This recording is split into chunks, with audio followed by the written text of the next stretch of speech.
이 시작은 좋았는데 사실 이번 주 FOMC, BOJ 여기에다 또 빅테크들의 실적 발표가 기다리고 있어 체크해야 할 코멘트들이 조금은 많은데요.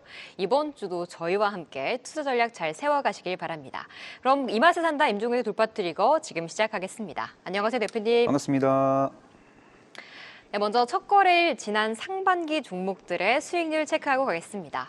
상위권 종목들 역시 견고합니다. 오늘 유리기판주 꿈틀거린 가운데 필옵틱스가 2위, 285%의 상승률 유지하고 있고요.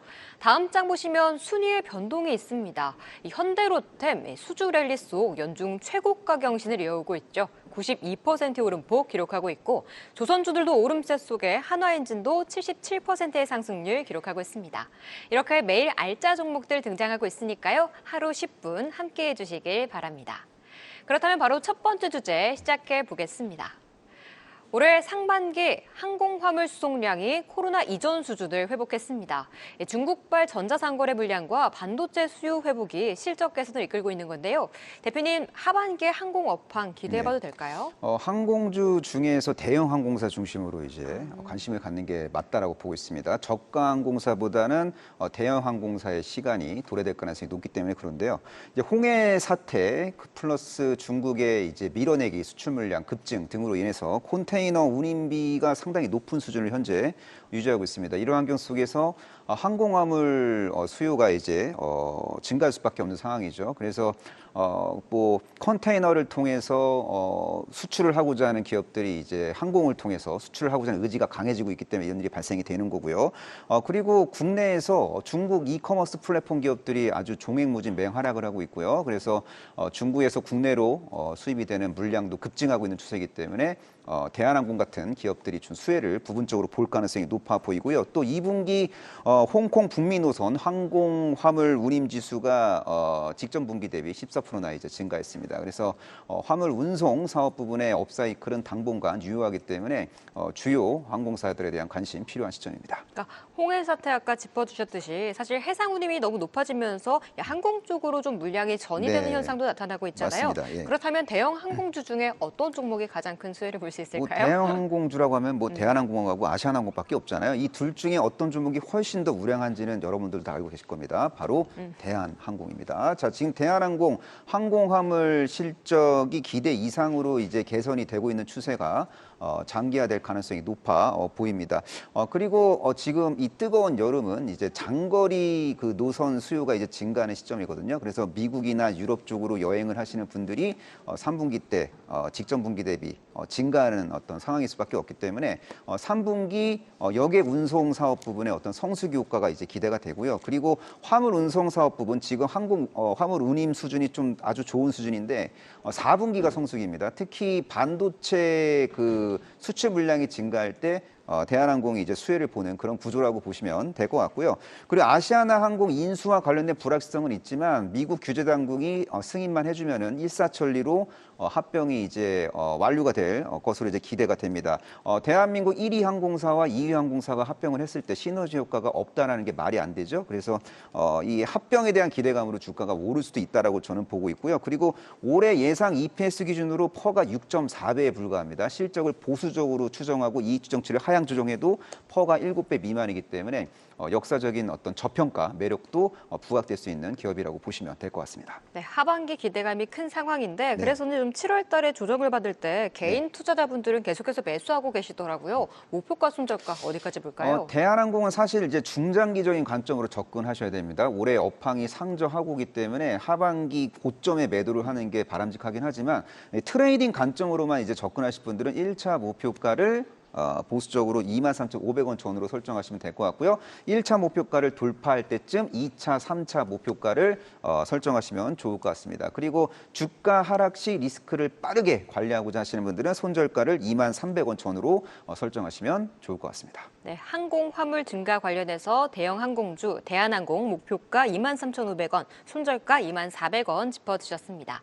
이어서 두 번째 이슈로 넘어가 보시죠. 친환경 에너지 업계는 미 대선 관련 뉴스에 촉각을 기울이고 있습니다. IRA 폐지까지는 아니더라도 이 보조금 혜택이 준다는 걸 우려할 수밖에 없을 텐데요. 대표님, 이쪽은 어떻게 봐야 될까요? 트럼프가 이제 집권을 하더라도 IRA 폐지 가능성은 저는 거의 없다라고 보는 게 이제 맞고요. 트럼프 리스크를 극복할 수 있는데 마치 극복을 못할 것처럼 빠진 종목들이 질비하기 때문에 현재 시점에서는 이제 트럼프 정책 피해주 중에서 트럼프 리스크를 극복할 수 있는 기업들 관심 갖는 게 맞다라고 봅니다. 자, IRA 폐지 시 북미에 대규모 이제 투자를 전개하고 있는 배터리 업체나 태양광 업체들 타격을 이제 볼 수밖에 없는 그런 구조인데 IRA 수혜 지역의 대다수가 이제 민주당, 공화당 경합주 그리고 공화당 텃밭입니다. 그래서 IRA의 완전 폐지보다는 이제 부분 축소 쪽에 힘이 실릴 것으로 이제 예상이 되고 있고 IRA 그 혜택 패키지의 축소 규모도 생각보다 크지 않을 가능성이 높다라고 저는 보고 있고요. 그리고 트럼프의 핵심 정책 기조는 이제 미국 우선주의 그리고 중국에 대한 적극적 배제입니다. 그래서 중국 배제 정책이 더욱더 강화될 것을 이제 고려할 경우에는 반사이익을 얻을 수 있는 기업들 꽤 되거든요. 그래서 트럼프가 집권하건 뭐 민주당이 집권하건 나름대로 구조적인 성장을 할 수 있는 그런 기업들에 대한 관심 필요한 시점입니다. 네, 트럼프 리스크를 극복할 수 있는 종목을 볼 시기라고 말씀을 해주셨는데 그렇다면 친환경 에너지 안에서 어떤 종목이 조금 더 업사이드가 열려 있을까요? 이제 신재생 에너지 기업들이 이제 트럼프 정책 피해 업종으로 분류가 되고 있는데 생각보다 피해 안 볼 것 같고요. 태양광이건 풍력이건 설치량은 트럼프가 집권하더라도 이제 증가할 가능성이 높아 보입니다. 태양광 대표주 중에서 현재 바닥권에서 관심을 가질 수 있는 기업은 바로 하나 솔루션인데요. 동사의 이제 미래 성장 엔진이 이제 태양광 모듈인데 2분기 태양광 모듈 판매량이 직전 분기 대비, 그러니까 1분기 대비 40% 이상 증가하는 수치가 나왔고요. 이는 좀 고무적이다라고 저는 보고 있습니다. 근데 여전히 이제 태양광 모듈 출하 단가가 낮은 수준이기 때문에 흑자를 기록하기는 어렵지만 그래도 적자 폭이 이제 올해 하반기 때 상반기 대비 크게 축소될 가능성이 높아 보이고요. 그리고 미국 태양광 모듈 업황이 본격적으로 개선되는 시점은 올해보다 내년으로 이제 보는 게 좋아 보입니다. 그러니까 최악의 상황에서 하반기 때 이제 탈출하게 되고 내년 때 업황이 이제 좋아지는 구조라고 보시면 될 것 같고요. 그리고 트럼프가 만약에 집권을 한다고 이제 가정을 한다면은 중국산 태양광 모듈 사업자들에 대한 제재가 더욱더 이제 강화될 수 있고 이때 하나솔루션이 잘하면 이제 반사이익을 얻는 그런 구조라고 보시면 되고요. 그리고 동남아산 태양광 모듈에 대한 관세 부과가 이제 본격화되고 있는 국면이기 때문에 미국 태양광 모듈 재고 소진 가능성은 상당히 높은 상황이라고 보시면 될 것 같고요. 그리고 동사는 또 석유화학 사업도 영위하고 있는데 석유화학 업황 안 좋지만 그래도 상반기보다 하반기 때 좀 더 이제 개선될 가능성이 있다. 이렇게 정리하면 좋을 것 같습니다. 흑자까지는 아니더라도 그래도 적자폭을 의미 있게 줄일 수 있다는 점에 좀 주목을 하셨는데 목표가 손절가도 한번 짚어주시죠. 동사는 이제 내년 혹은 내후년까지 이제 끌고 가면서 장기 투자하는 게 바람직한 종목입니다. 올해 업황이 그닥 좋지 않기 때문에 주가가 크게 상승을 못할 수 있는 종목입니다만 그래도 이제 기술적 반등을 할 경우 1차 제시 가능한 목표가는 28,000원 전후라고 보실 수 있을 것 같고요. 어디까지나